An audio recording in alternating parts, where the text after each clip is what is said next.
All around the world, once again, you're listening to the Hour of the Time. I'm your host, William Cooper.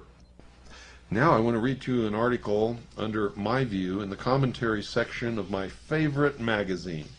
Some of you already know what magazine this is because I've talked about it an awful lot on the Hour of the Time. It's Backwoods Home Magazine, edited and published by my good friend Dave Duffy up in Ashland, Oregon. It's a practical journal of self-reliance. Did you hear what I said?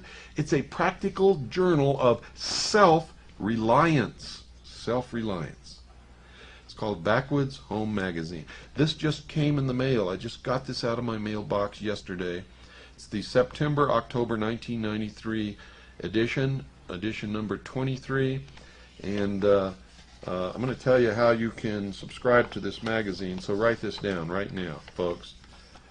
All you've got to do is call this number, area code 503-488-2053. That's area code 503-488-2053.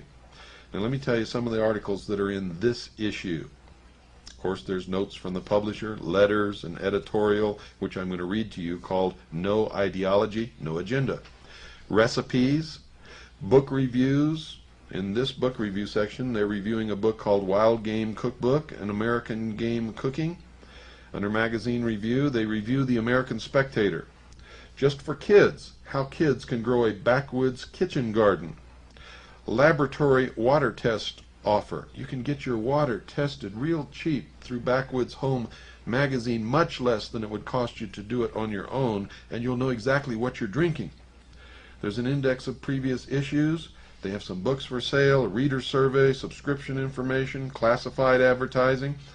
In this issue, they have building tools and housing, trusses, low-cost marvels to roof over most large spaces. Tells you exactly how to do it from start to finish. Under alternative energy, solar panel testing and repair. If you have solar panels in your house or your home, this tells you how to test and repair those panels completely in this issue. They don't do partial articles or get you interested in something and then leave you hanging. Under self-sufficiency, food and guns, harvesting from nature, slaughtering and butchering, prepare your rifle before deer season, harvesting the black-tailed deer, nuclear superstition. Under money, planning to make a living in the country. Saving is the first step to an independent country life. Under farm and garden, here's a step-by-step guide to wholesome, safe canning. Annie and I learned how to can from Backwoods Home Magazine over a year ago. And believe me, it has certainly helped us lower our food bills. Americana and Society, they have a complete article on the history of the Oregon Trail and another article reliving the Oregon Trail. This magazine, folks, is the most fantastic magazine I've ever seen. It is my favorite magazine above all others. I can't wait for it to come in the mail.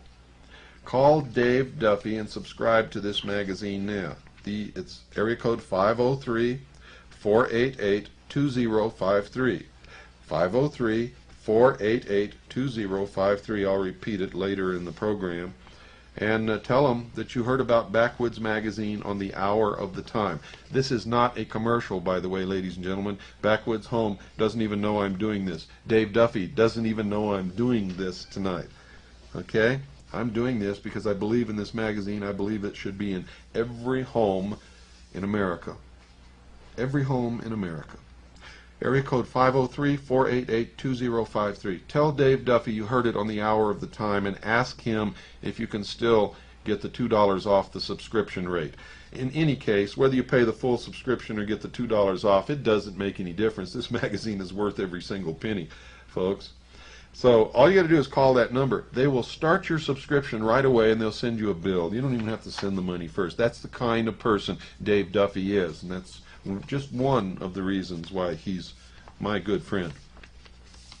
Okay, let me read this article to you. This article is is really funny. It's called No Ideology, No Agenda, and it's kind of a spoof. And Dave Duffy has written up here, we're delighted to give this issue's editorial space over to P.J. O'Rourke, who delivered these comments to a gathering of the Cato Institute, a free market think tank. O'Rourke has authored several books, including Parliament of Whores, a bestseller about the United States government, Congress in particular. And this article is reprinted with permission from the July 1993 American Spectator. The Cato Institute has an unusual political cause, which is no political cause whatsoever. We are here tonight to dedicate ourselves to that cause, to dedicate ourselves, in other words, to nothing. We have no ideology, no agenda, no catechism, no dialectic, no plan for humanity. We have no vision thing, as our ex-president would say, or as our current president would say, we have no Hillary.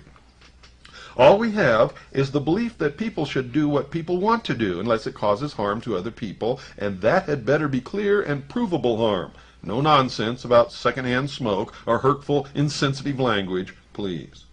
I don't know what's good for you. You don't know what's good for me. We don't know what's good for mankind, and it sometimes seems as though we're the only people who don't. It may well be that gathered right here in this room tonight are all the people in the world who don't want to tell all the people in the world what to do. This is because we believe in freedom. Freedom, what this country was established upon, what the Constitution was written to defend, what the Civil War was fought to perfect. Freedom is not empowerment. Empowerment is what the Serbs have in Bosnia. Anybody can grab a gun and be empowered. It's not entitlement, and entitlement is what people on welfare get. And how free are they? It's not an endlessly expanding list of rights. The right to education, the right to health care, the right to food and housing. That's not freedom. That's dependency, and most people never learn that.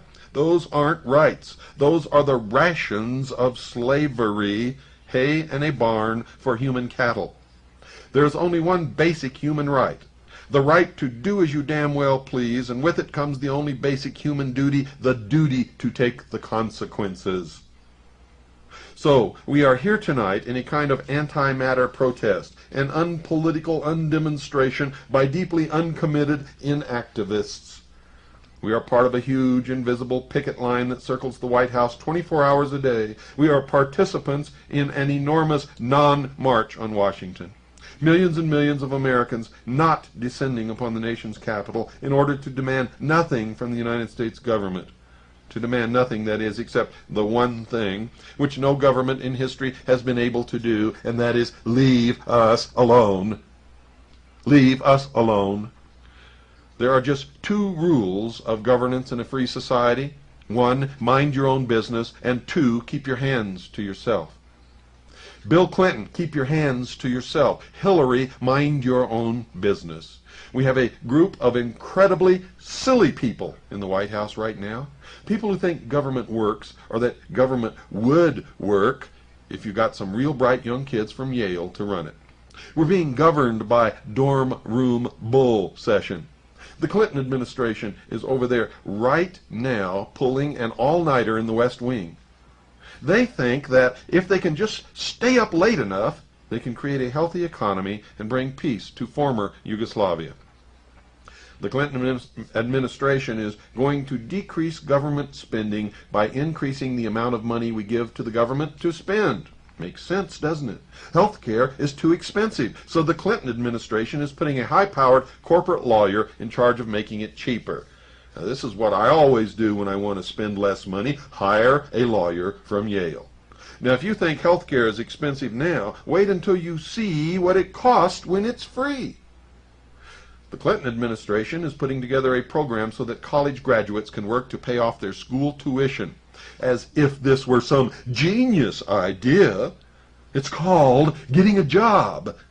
Most folks do that when they get out of college, unless, of course, they happen to become governor of Arkansas. And the Clinton administration launched an attack on people in Texas because those people were religious nuts with guns.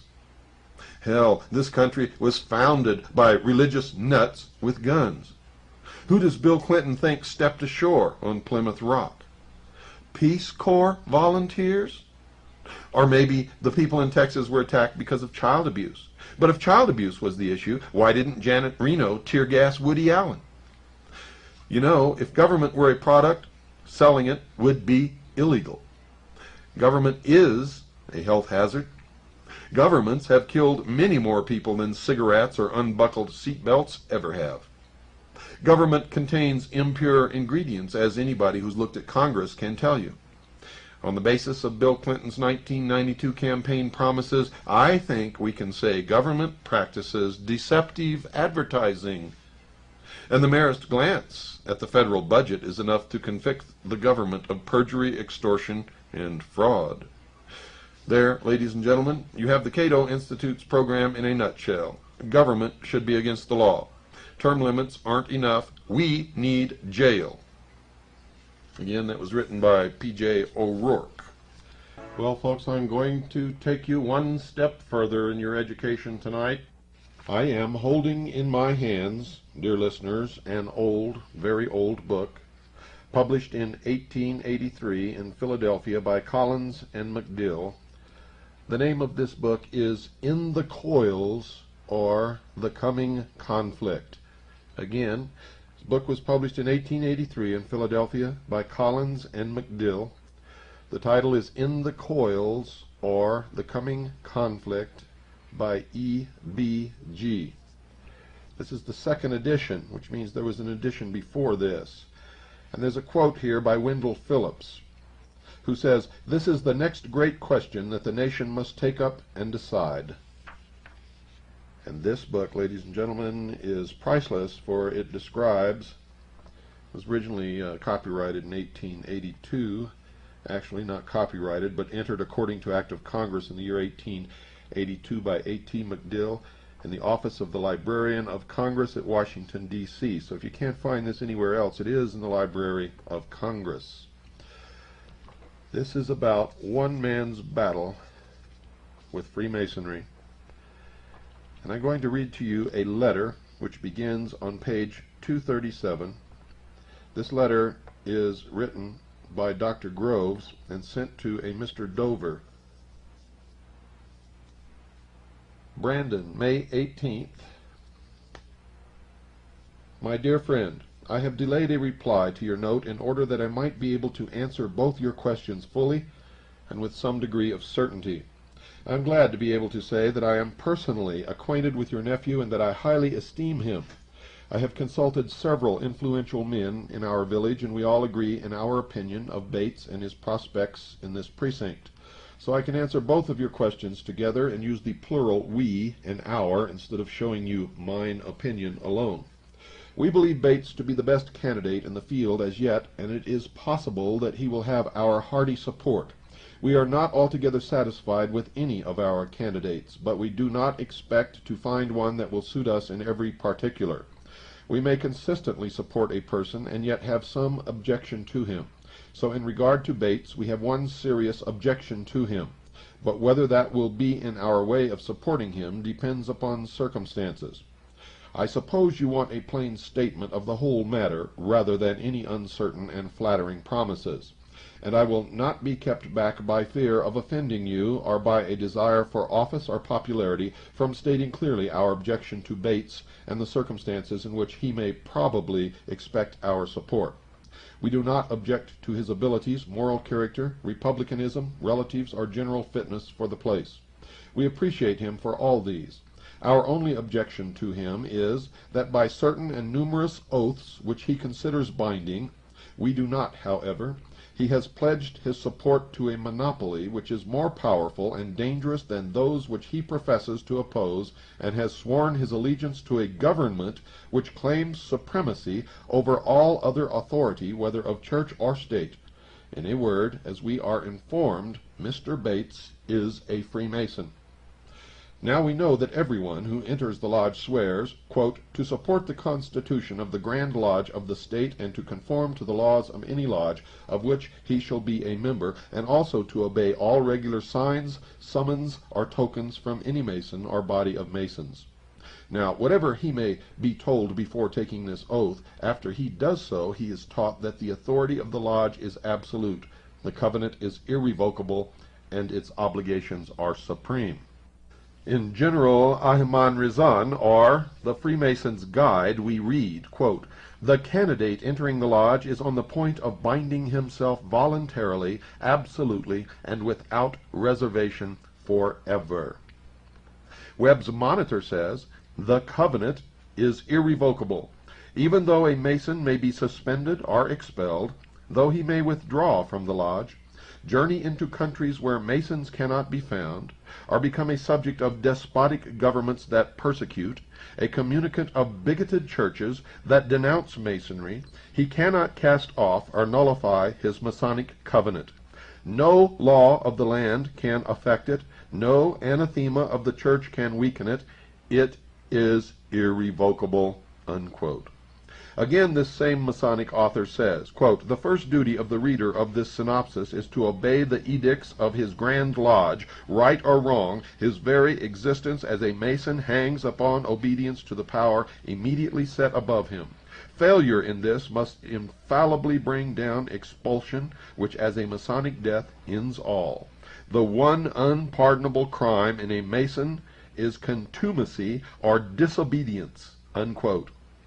Although it takes much space in my letter, let me give you more testimony with the names of the witnesses, who are all eminent members of the order and high in authority, and some of whose works are in nearly every lodge and necessarily have some effect on the members. Quote, that this surrender of free will to Masonic authority is absolute within the scope of the landmarks of the order and perpetual may be inferred from an examination of the emblem, the shoe or sandal, which is used to enforce this lesson of resignation, unquote. That's from the Morris Dictionary of Freemasonry. Quote, disobedience is so subversive of the groundwork of Masonry, in which obedience is so strongly inculcated, that the Mason who disobeys subjects himself to severe penalties, unquote. I bid. Quote, a Grand Lodge is invested with power and authority over all the craft within its jurisdiction. It is the Supreme Court of Appeals in all Masonic cases, and to its degrees unlimited obedience must be paid by every lodge and every Mason situated within its control. The government of Grand Lodges is, therefore, completely despotic. While a Grand Lodge exists, its edicts must be respected and obeyed without examination by its subordinate lodges, unquote. That's from Mackey, Lexicon of Freemasonry, page 183. Quote, for ourselves, we deny as Masons that any civil government on earth has the right to divide or curtail Masonic jurisdiction when once established. It can only be done by competent Masonic authority and in accordance with Masonic usage, unquote, from the Grand Lodge Report. Quote, a due summons from the Lodge or Grand Lodge is obligatory upon him, and should he refuse obedience, he will be disgracefully expelled from the society with public marks of ignominy that can never be erased, unquote. That's from the Morris Dictionary of Freemasonry, page number 29. Quote, disobedience and want of respect to Masonic superiors is an offense for which the transgressor subjects himself to punishment, unquote. That's from Mackey, Masonic Jurisprudence, page 511. Quote, hence we find that the master's authority in the lodge is as despotic as the sun in the firmament, which was placed there by the Creator, never to deviate from its accustomed course till the declaration is promulgated that time shall be no more, unquote. That's from Oliver's Signs and Symbols of Freemasonry, page 142. Quote, treason and rebellion also, because they are altogether political offenses, cannot be inquired into by a lodge, and although a Mason may be convicted of either of these acts in the courts of his country, he cannot be Masonically punished, and notwithstanding his treason or rebellion, his relation to the lodge, to use the language of the old charges, remains indefeasible. Unquote. That's from Mackey's Masonic Jurisprudence, page 510. I'm going to read that again, and I want you to pay close attention. Quote, treason and rebellion also, because they are altogether political offenses, cannot be inquired into by a lodge, and although a Mason may be convicted of either of these acts in the courts of his country, he cannot be Masonically punished, and notwithstanding his treason or rebellion, his relation to the lodge, to use the language of the old charges, remains indefeasible. Unquote. That's from Mackey, Masonic Jurisprudence, page 510. Quote, there is no duty more forcibly enjoined in Masonry than that of warning a brother of danger impending to his person or interests. To neglect this is a positive violation of obligation and destroys any person's claim to be entitled a Mason. Unquote. That's from Morris's Dictionary of Freemasonry, page 325. Quote, the powers and privileges of the master of a lodge are by no means limited in extent. Unquote. That's from Chase's Digest of Masonic Law, page 380. Quote, as a presiding officer, the master is possessed of extraordinary powers which belong to the presiding officer of no other association. Unquote. That's from Mackey, Masonic Jurisprudence, page 344. Quote, the system of Masonic law has little of the Republican or Democratic spirit about it. Unquote. That's from Morris, Webb's Freemasons Monitor, revised edition, page 195. Quote, once a Mason, always a Mason. Once a Mason, everywhere a Mason, however independent, either as individuals or as lodges, whether grand or subordinate, and we are each and all truly free and uncontrolled by anything save our ancient laws and Constitution. Yet no Mason can be a foreigner to another Mason. We are all equal citizens of one common government, having equal rights, equal privileges, and equal duties, and in which government, thank God, the majority does not govern. For our order, in its very constitution, strikes at the root of that which is the very basis of popular government. It proclaims and practices not that the will of the masses is wise and good, and as such to be obeyed, not that the majority shall govern, but that the law, in effect, above-mentioned ancient law, shall govern. Our tenet is not only that no single man, but that no body of men, however wise or numerous, can change in any degree one single landmark of our ancient institution. Our law is strictly organic. It cannot be changed without being destroyed. You may take a man to pieces, and you may take a watch to pieces, but you cannot alter his organs and put him together again, as you do the timekeeper. Masonry is the living man, and all other forms of government mere convenient machines made by clever mechanics for regulating the affairs of state. Not only do we know no north, no south, no east, and no west, but we know no government save our own. To every government save that of Masonry, and to each and all alike, we are foreigners.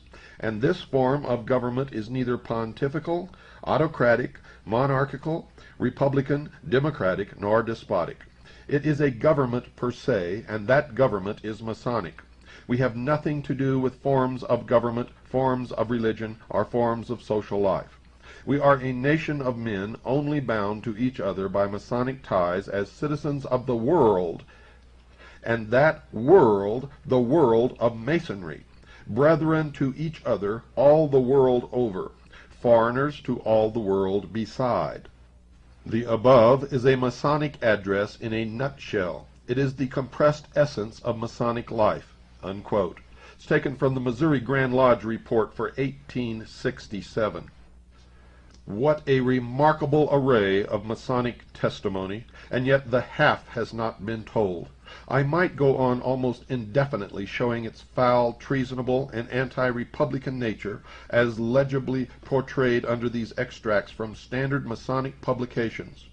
The above sentences are complete quotations and not garbled. They are concise and plain. The language is authoritative. Masonic superiors never argue with subordinates, they dictate.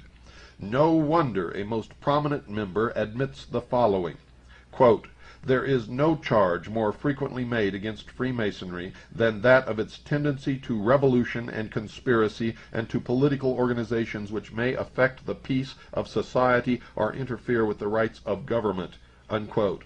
Taken from Mackey, Mystic Ties of Freemasonry, page 43.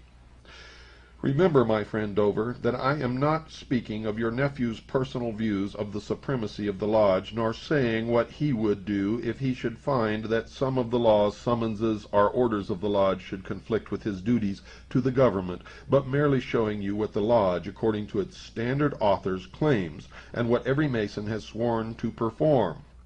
If Mr. Bates should go to Congress and then find in some cases that he must violate either his official oath or Masonic obligation, I do not say which he would consider binding.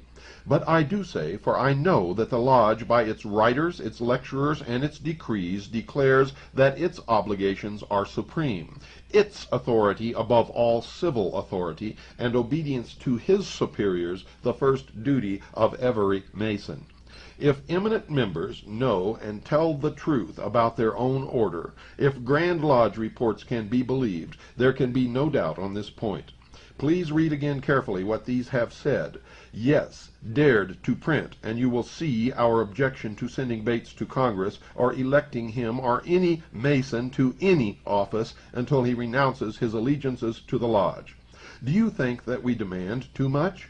Every other foreigner, before he is allowed even to vote, must renounce his allegiance to the government under which he was born, and to which perhaps he has never sworn or acknowledged obedience. We require of him, and properly, the following obligation. Quote, "I do declare an oath that it is bona fide my intention to become a citizen of the United States, and to renounce and abjure forever all allegiance and fidelity to all and every foreign prince, potentate, state, and sovereign, and particularly blank, fill in whatever country he came from, of whom I am a subject," unquote.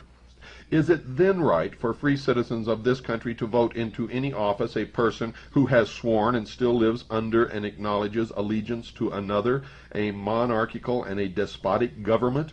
Has not the Grand Lodge of one state, in consistency with the general teaching of Masonry, declared that all its members are foreigners to our government? Let us then consider them as such, and our government also should consider them as such, and forbid them to hold office, sit on the jury, or even to vote until they take the oath prescribed for other foreigners. When I tell you that the most puissant sovereign Grand Commander of the United States, of whom every Mason in the country is a sworn subject, is an ex-Confederate general whose rebel hands are deeply dyed by the crimson blood of loyal citizens, and who at one battle of the late war led a brigade of Indians against the boys in blue, who by these cruel savages were murdered, scalped, and mutilated in a manner too barbarous for description, you will see more force in this argument. And why was not the arch-traitor, the leader of the rebellion, hung when captured? He and the President of the United States and many congressmen and judges were Royal Arch-Masons and had sworn each to the following. Quote, "Furthermore, do I promise and swear that I will aid and assist a companion Royal Arch-Mason when engaged in any difficulty, and espouse his cause so far as to extricate him from the same, if in my power, whether he be right or wrong," unquote. Is it not reasonable, then, to suppose that these men, who had sworn to fulfill their duties as civil officers, chose rather to obey Masonic obligations and extricate a rebel from his difficulty? This is the only explanation of this strange event which is worthy of any consideration. And it is made more certain when we remember that, according to Mackey's jurisprudence, treason and rebellion also, because they are altogether political offenses, cannot be inquired into by the Lodge. These facts concerning the oaths and teachings of the lodge will explain many other strange things in the history of our country. They will often explain why some improper person is nominated and elected to some office, or the illegal contestant is given the seat, or a criminal is acquitted or pardoned and perhaps promoted. Why was our present representative, who you say has not brains enough to be a pettifogging lawyer, and who is notoriously dishonest, sent to Congress? Why was he nominated by our party? In answer to this question, the WASP, whose editor is an anti-monopolist, but also inconsistently a Mason, says, quote, "Because as the superintendent of our main railway told a prominent man before the convention which nominated him, the present incumbent was this company's most available candidate because he was high up in Masonry," unquote. Thus he admits that the lodge is used for the purpose of securing improper nominations and electing to office unworthy men, and certainly implies that it is used to control them while in office. So you see our objection to any Mason going to Congress, and our only objection to the nomination of Mr. Bates. The one condition on which we will give him our united and hearty support is that he goes before the clerk of the United States Court and takes the oath required of all foreigners, inserting the word Freemasonry in the blank. I have given you freely and honestly a lengthy statement of this case, but if there is anything further you desire to know, I would be glad to answer your inquiries. I should be glad to receive a visit from you at any time. Yours, Warren Groves, N.R. Dover, Princeton. Ladies and gentlemen, I hope you understand the import of what I have just read to you, and I hope that you understand that many of the leaders in the Patriot community are Freemasons. They are sworn to the order, to their one world government of which they only are citizens. And they have no allegiance to any other government, organization, oath, creed, or religion. By their own writings, their own word. Everything that I have quoted that was written in this letter was written or published prior to 1882. The farther back you go in history, the more truth you can read in their words. For they have learned that some of us are smarter than they think. And now they conveniently delete some of this from their modern writing, but even in their modern writing you can find enough to incriminate and hang them all.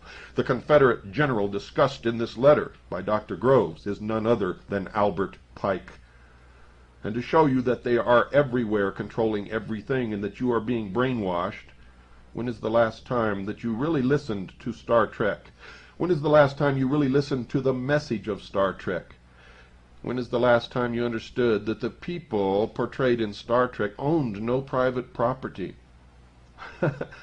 And everything in that series is Marxism, pure socialism, pure and simple. And what is the message of Star Trek? Go rent the movies in the series and watch them one by one, starting with the Star Trek movie and ending with the last one that was made. And you will very quickly come to your senses, especially when you realize that Captain James T. Kirk, when he came upon the scene, relieved one Captain Albert Pike. The initials of Captain James T. Kirk, backwards, are KTJ. Knights of the Temple of Jerusalem. Lieutenant Colonel James Bogrites is a 32nd degree Freemason of the Scottish Rite. Get your heads out of your collective asses. Good night, and God bless you all.